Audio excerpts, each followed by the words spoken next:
Psych. Nah, listen, guys. I know everybody's been waiting for a video. A lot of people anxious hitting me up like, yo, what's up? A video. I want to hear some more stories. What's up with the content? This and that. I get it. It's all good. Thanks for the love. It's highly appreciated. I wanted to make this video real brief to let you guys know that the reason why I haven't been posting like back-to-back content. The other day I put up a video. It was a live that I did actually, and it's posted up there a few days ago, maybe 2 or 3 days ago. But one of the main reasons is that, you know, the devil has a way of always getting in between things that someone is trying to do, especially when good things are happening for you. And we got to fight that off and brush that off and keep it moving. So just when I'm thinking everything is fixed, we're about to start posting, make content, poof, no, it can't go right. Something needs to interfere in war doing the right thing, right? So I call up the company, the internet company and all that, and they like, listen, what's going on is that we're fixing the 3 towers, and we're sorry, my man, but you happen to be right in between, in the middle of all 3 of them towers. And that just crushed me. So they said they're in the process of fixing it, that it should be soon. I'm like, so who's going to pay me? I paid my bills like recently. They're like, don't worry, we're going to give you credit for that. Hopefully everything will work out soon. Of course, like everyone else, I can go elsewhere and record and upload videos and download whatever, right? But it's not the same as being in the comfort of where you're most comfortable at, should I say, right? And I always want to give y'all the best of my work. I don't like rehearsing nothing. I like to do it right then and there and posting it. Even the videos, I just speak from the heart, whatever comes out. And I think about something that happened in my life and I spill it out there and I let you guys know. I don't like to make content and save it to post later. I don't know. That to me, a lot of people do it, not to crap on them, but it just don't seem like real for me. I like it where it's almost the closest to live as can be, right? With that being said, definitely got more content coming. Never gonna stop posting. Once we start posting, it's gonna be non-stop, back-to-back content, right? Because we already know we don't delay posts a day. It's the Lockout Gang. I love y'all guys, man. And just know that the reason why, not even the reason why, it's more like another thing to take a look at, is that, you know, I'm for y'all when someone just has to communicate some way, somehow, and put this message out that what's going on with me right now. Because and I always say this because I don't want people to think I'm bad talking anyone, but I don't think that a lot of other content creators or channels would have even took the time out to do this for you guys, like to let you know what's going on. I've said it before in lives, but like I said before, it's not the same. A lot of people want to get into it like if it's a video and they're actually watching it. Just know that it's coming. I'm working on it. It could be tomorrow. It could be the next day. But I wanted to let you guys know right now what's going on and what's been the holdup. Another thing is I've been moving around doing a lot of positive things as far as going to get my ID. I was walking around with no ID, and we all know that's not a good thing. You know, so I'm trying to refrain from all the negative things in my life, and I feel like walking around without ID, the proper state ID, was one of the things, you know, where you could just get stopped and you can get arrested for that, and, you know, the dude would be like, you got ID? No, sir. But my friend right here could tell you where I live. He could verify. What do you think, Joey? Bob, I don't know. Something about this kid. So we take him in? Yeah, just take him in. Something about him. I don't know. He reminds me of Scooby-Doo or something. You already know it's Lockout Gang. And being that you guys were so patient to listen to this, I'm going to tell you a quick story of something that happened to me while we was in the train in need of a few dollars, and how we tried to get somebody and I wound up getting stabbed. I'm with Aloe, my best friend as a kid. Rest in peace. I love him. I've never forgot about Aloe to this day. I talk about him in all my lives. I always mention him. I post his name up everywhere. R.I.P. Aloe. That's Aloe. Alberto Oliveras. The best man in the whole world that I love. My childhood friend. He had his faults, his demons like everyone else. But I loved Aloe. It was even said that Aloe did something really bad. Told on me about something. You know what? I forgave him because I loved him that much. I know that was so hard for me to do. But somewhere in my heart I found forgiveness. Because I loved him. And I didn't want to believe that. It was very hard for me to believe. So I never paid it no mind. I never even wanted to talk about it again to no one. But I let you guys know. Because I'm letting you in my life like that. And we're the Lockout Gang. And we are family. So, I'm with Aloe. We on the train. We on this train stop. It stops on 25th Street, 4th Avenue. Bing, boom. A guy is looking. He has a chain on. Aloe's like, oh snap, yo, you got a big chain. I was into snatching chains at that time. Little war. Crazy, wild, naive, not thinking. All I seen was money, sneakers, more weed, more drugs, whatever it was. We needed that chain.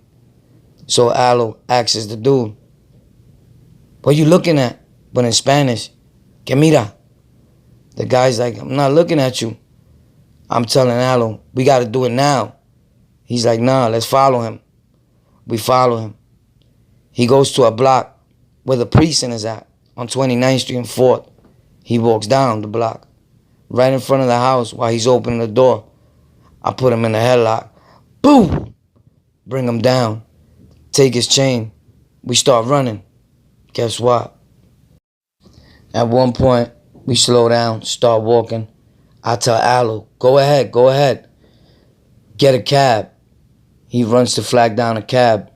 I'm walking. The guy in a bike is approaching on the street. I'm on the sidewalk. He's looking hard. So I ask him, what you looking at? Like the gangster that I thought I was. The guy acts like it's nothing happened. So I keep walking. I really forgot about him. I figure, oh, he's soft. He don't want it, right? Nah. I confused him for someone else. He wasn't the one. He was the other one. He jumped off the bike and stabbed me. Boom! Oh! On my back, like right by my shoulder, like my back stabbed me with a big kitchen knife. Thank God. Something is definitely up there. I had a lot of clothing on, like a hoodie, a leather pele pele. He stabbed me, but I felt it like hit a bone in there, like boom, boom. It was hurting so bad. The heat was unbearable. I'm screaming in the cab. Aloe's flipping, hurry up, the hospital, bro, the hospital. But no, little war, right? Almighty war. I say, nah, don't go to the hospital. Make a left turn right here. Aloe's like, what you doing? I'm like, we going to the pawn shop. We got to get rid of this chain. If anybody knows about Brooklyn and Knickerbocker and Jefferson, there was always a 24-hour jewelry store that had us robbing everyone. It's like, wow, why would you put that right in the hood, in the gutter, in the slums? Anyone that's going to go pawn a chain at 3 or 4 in the morning is definitely not because I'm going to pay a bill, right? So, you know, we was their best in and out clients. Like we was in and out of there all day, every day. So I go in there. I get 1,400 for the chain. Super heavy. Got him. Right? It's a little come up. On top of that, we buy weed. We buy all sorts of things. Percocets, opiates, anything that could numb this pain down, right? And supposedly feel better. When in all reality, when it's all said and done, the pain is worse. There's no getting better. Now you got to deal with the wrath of what you've been doing all this time. More problems. Everything that comes along with running the streets. So I get to the hospital.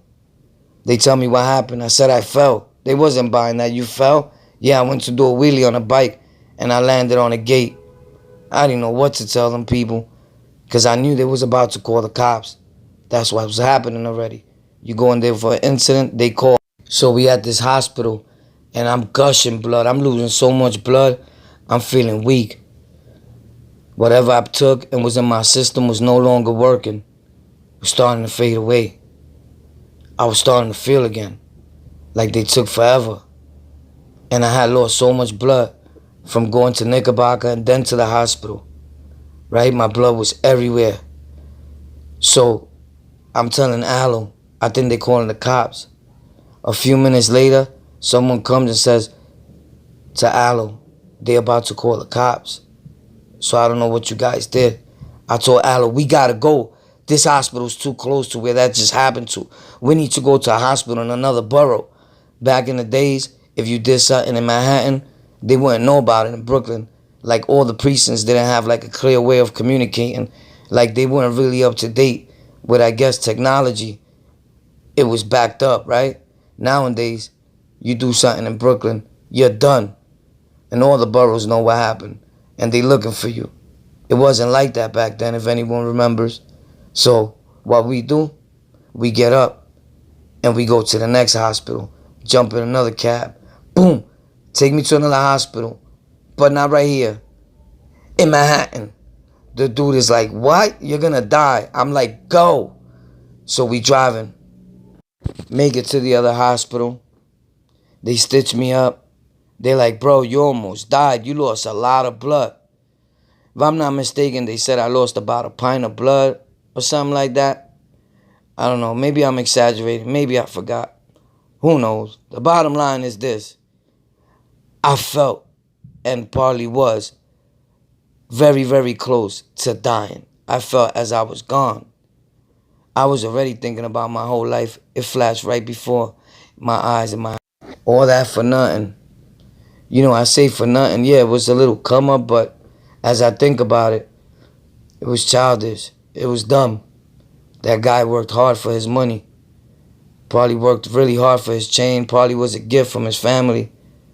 It wasn't my first time I took somebody's chain. That became like the norm, the habit. I wake up and think about who we yapping today, right? Because I had the same mentality as I had in the jail. I came to the street with that mentality. Like, we yap people. He can't hold that. His weight ain't up like that. Why not? He worked for that. It's his. Hoping that one of you guys or anyone out there learned something from this, man. Don't be as dumb as War was. Today I regret it. And when I say I regret it, I mean to the point where I could have did something else with my life. I know I could be a real negative person at times, but when I focus on change, on what works, on behavioral change, I'm a pretty bright kid and not dumb at all.